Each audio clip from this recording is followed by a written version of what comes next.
New adorable merch is now available! Video time, enjoy! Jester from Critical Role Season 2. Because you guys liked the Ashton video I made so much, I decided to cover more Critical Role content. Let me know if you want me to cover a specific character, and I'll think about it. First off, I'm not going to spoil big things or anything. Feel free to watch this even if you're behind Campaign 2. This is mostly just looking at what Jester can do. Welcome to Pack Tactics. Jester is a tiefling cleric. At least to me, she's the kind of person who makes everyone from the Mighty Nine, her party, stick together. She picked a traveler as her deity, which is someone from the Wildmount who kinda likes his pranks. Fitting, she picked trickery as her cleric domain. Domain spells. These are fantastic, especially for cleric, like Kobold, you keep covering paths without trace! Of course, Gator, it's one of the best spells in the game. Tabletop Builds actually made a cleric build with that spell too. It's part of their cleric flagship. But back to the point, majority of you have heard me cover Pass Without Trace like a million times. I won't cover it again. Know that it's one of the best spells in the entire game because surprise. Dispel Magic can also be pretty good, even though it's a cleric spell already. This kinda just saves you a prep slot. Dimension Door is one of the only ways a cleric is really able to teleport around, so that is really good as well.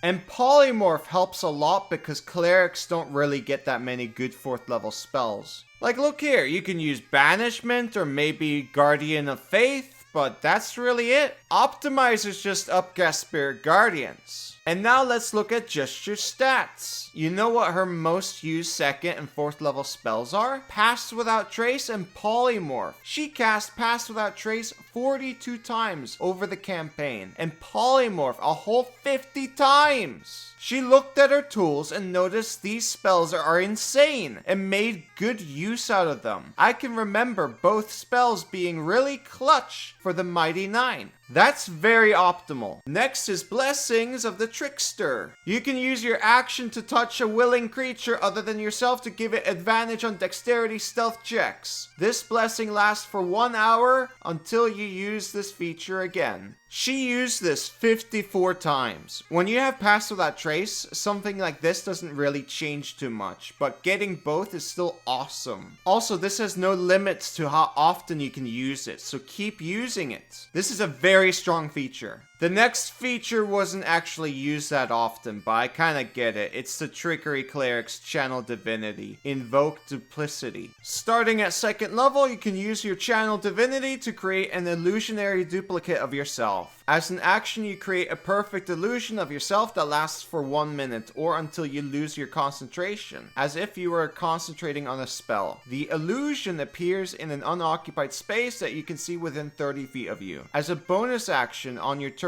you can move the illusion up to 30 feet to a space you can see, but it must remain within 120 feet of you. For the duration, you can cast spells as though you were in the illusion space, but you must use your own senses. Additionally, when both you and your illusion are within 5 feet of a creature that can see the illusion, you have advantage on attack rolls against that creature, given how distracting the illusion is to the target. While she did some cool stuff with it in roleplay and things, it's kind of a struggle to use this effectively. I think they might have even buffed the feature at some point or another. The main problem here is that it requires your concentration, and you already know she has good spells to concentrate on. I hope it's kind of clear by now that it's really the spells that make this cleric domain good, not so much the features. I could go through the other features, but they're kind of bland. Next, I want to go through some other neat spells Laura noticed were good and made good use out of. One is Command, which she used 14 times. Next is Spirit Guardians, also 14 times.